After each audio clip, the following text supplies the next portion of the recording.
आज एक ऐसी बात बताने वाला हूँ जो शायद आपके घर में भी होता है, पर कोई खुलकर बोलता नहीं।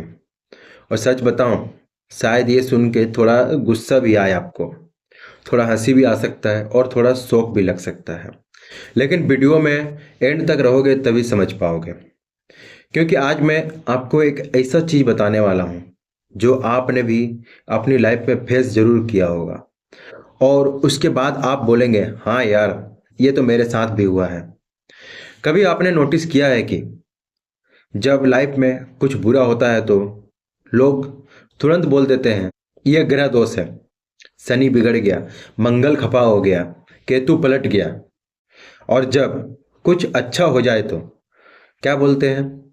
अरे बेटा, तुम्हारे कर्म का फल मिला है। मतलब क्या है?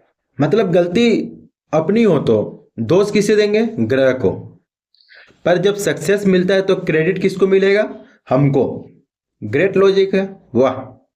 मैं आज आपको एक सिंपल सवाल पूछता हूं और इसका जवाब आप कमेंट में जरूर लिखना। सवाल है, अगर ग्रह ही सब कुछ डिसाइड करता है तो फिर आप क्यों मेहनत करते हो? और अगर कर्मा ही सब कुछ डिसाइड करता है तो फिर ग्रह पूजा क्यों करते हो? ये जरूर बताना मुझे।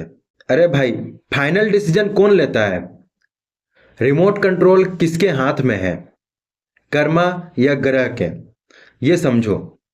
और ये जो मैं आपको बताने वाला हूं ना, ये थोड़ा कंट्रोवर्शियल बात है। शायद एस्ट्रोलॉजर्स जो होंगे उन्हें पसंद ना आए, शायद कुछ लोग ऑफेंड भी हो जाए, बट सच तो सच होता है। और सच का सबसे बड़ा क्वालिटी यह है कि वो किसी का बाप का नहीं होता। सच तो सच होता है। तो चलो आगे समझते हैं। एक 5 साल के बच्चे वाली सिंपलिसिटी से सोच के देखो। एक 5 साल का बच्चा खिलौना तोड़ देता है। घर वाले बोलते हैं देखो, बुरा ग्रह चल रहा है इस पे, इसलिए गुस्सा ज्यादा आ रहा है। ये कोई फैक्ट है? अरे भाई, गुस्सा क्यों आ रहा? बिकॉज बच्चे ने अपना खिलौना तोड़ दिया, ये नहीं कि ग्रह ने कोई रिमोट दबा दिया। और अगर वही बच्चा अगले दिन सही से होमवर्क कर दे तो घर वाले क्या बोलेंगे? बोलेंगे वाह, संस्कार देखो, कर्म अच्छे हैं तो फल भी अच्छे मिलेंगे। मतलब जब गलती हो तो ग्रह का फॉल्ट है, शनि ग्रह का फॉल्ट है, मंगल ग्रह का फॉल्ट है। और जब अचीवमेंट कर लो किसी तरह का तो वह हम लोग के लिए तारीफ है। इसलिए मैं आज ये पूरा खेल एक्सपोज करने वाला हूँ। अब सुनो, मैं एक एग्जांपल देता हूँ, आप जरूर रिलेट करोगे इस चीज से। आपका एक दोस्त होगा जो जिंदगी में कुछ नहीं करता। क्या करता है? सिर्फ दिन भर लेट उठता है, काम नहीं करता, एक्सक्यूजेस देता रहता है। और जब फेल हो जाता है तो बोलता है मेरे ग्रह में दोष है। भाई, मेरे कुंडली में शनि का दोष है। और जब आप सक्सेस हो, जॉब मिलती है, बिजनेस चलता है, लोग क्या बोलते हैं? ये तो मेहनत का फल है, कर्म का असर है। वाह। मतलब जो काम करे उसके कर्म फल पावरफुल है, और जो काम ना करे उसके ग्रह पावरफुल है। क्या लॉजिक है! क्या मस्त सेटिंग है दोनों का बीच में। बट मैं आपको एक बात बताऊं, अगर ग्रह इतने पावरफुल होते ना तो दुनिया में schools, colleges, coaching, job, business कुछ भी नहीं होता। सब ग्रह ही ऑपरेट कर देते हैं और हम सब रिमोट कंट्रोल्ड रोबोट्स होते हैं। लेकिन ऐसा होता नहीं है। क्यों? क्योंकि असली कंट्रोल आपके डिसीजन में है। लेकिन रुको, अभी जाना नहीं है, कहानी यहां से ट्विस्ट होगा। अब सोच रहे होगे कि मैं ग्रह को गलत बोल रहा हूं। नहीं, मैं कभी नहीं बोल रहा कि ग्रह एग्जिस्ट नहीं करते। Energy levels, mental status, planetary cycles, ये सब होता है। पर प्रॉब्लम क्या है? लोग ग्रह को एक्सक्यूज बना लेते हैं। रिस्पॉन्सिबिलिटी अवॉइडिंग सिंड्रोम इसे बोलते हैं। जो भी गलत हुआ वो प्लेनेट ने किया, और जो भी सही हुआ वो मैं खुद हूं, मैंने ही सही किया। अरे भाई, एक बार तो डिसाइड कर लो। आप समझते हैं ग्रह वर्सेस कर्मा का सच क्या है? ग्रह इन्फ्लुएंसेस देते हैं, कर्मा रिजल्ट देता है। ये लाइन कमेंट सेक्शन में लिखना, ये जरूर वायरल होगा। ग्रह आपको डायरेक्शन देता है, जैसे हवा चलती है, पर चलना आपको पड़ता है, हवा आपको नहीं चलाती। इसे एक एग्जाम्पल से समझिए। अगर हवा टेल विंड हो तो साइकिल फास्ट चलेगा, अगर हवा अपोजिट हो तो थोड़ा मुश्किल होगा, बट चलना तो आपको ही पड़ेगा ना। हवा साइकिल नहीं चलाता है। सिमिलरली प्लैनेट्स आपके मूड, टेंडेंसी, टाइमिंग इन्फ्लुएंस करते हैं, पर रिजल्ट हमेशा आपका एक्शन से आता है। एक रिलेटेबल स्टोरी बताता हूँ आपको, यह सुनकर थोड़ा शौक लगेगा।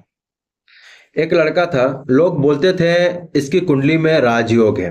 वाह। लेकिन वो पूरा दिन क्या करता था? रील स्क्रॉल करता था। रिजल्ट यहाँ क्या हुआ? कुछ नहीं, ब्लैंक। एक और लड़का था, लोग बोलते थे इसकी कुंडली में ग्रह दोष है, लेकिन वो मेहनत करता था, स्किल्स सीखता था, स्ट्रगल करता था, मतलब खुद के ऊपर फोकस किया था। यहाँ पर रिजल्ट क्या हुआ? यहाँ कुछ नहीं हुआ।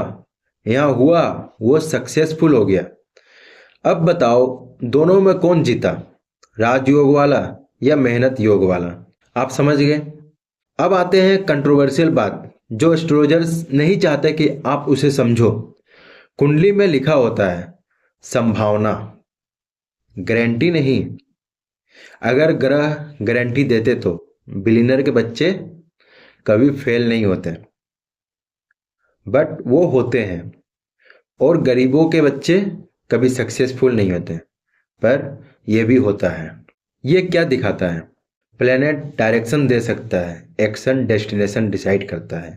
अब मैं आपसे एक सवाल पूछूंगा, और ये सवाल सुन के आप लिटरली कमेंट करने पर मजबूर हो जाओगे। सवाल है, अगर ग्रह दोष इतना डेंजरस होता तो ग्रह पूजा करने के बाद सबकी लाइफ परफेक्ट क्यों नहीं हो जाती है? ये सोचने वाली बात है। सोचो, आपके रूम में एक बड़ी हवा चल रही है।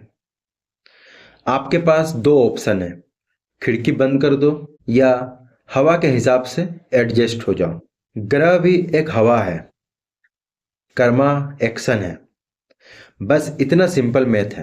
पर लोग क्यों कंफ्यूज होते हैं? क्योंकि लोगों को ब्लेम चाहिए। ब्लेम बाहर डालना सबसे इजी होता है। प्लेनेट को ब्लेम करो, खुद को टेंशन नहीं। यह हुआ इमोशनल आउटसोर्सिंग। क्यों आपको यह सीरीज देखनी चाहिए? क्योंकि मैं आपको बताने वाला हूँ ग्रह का इम्पैक्ट एक्चुअल कितना होता है, कर्मा का रोल कितना होता है, एस्ट्रोलॉजी और साइकोलॉजी कैसे काम करता है, प्लेनेटरी बिलीफ्स कहाँ साइंटिफिक है कहाँ मिथ है। आगे मैं एक ऐसी बात बताने वाला हूँ जो आपने कभी नहीं सुनी होगी, इसलिए नेक्स्ट पार्ट जरूर चाहिए होगा। कमेंट में बस इतना लिख देना, पार्ट 2 नाउ। मिलते हैं नेक्स्ट वीडियो में, तब तक के लिए धन्यवाद।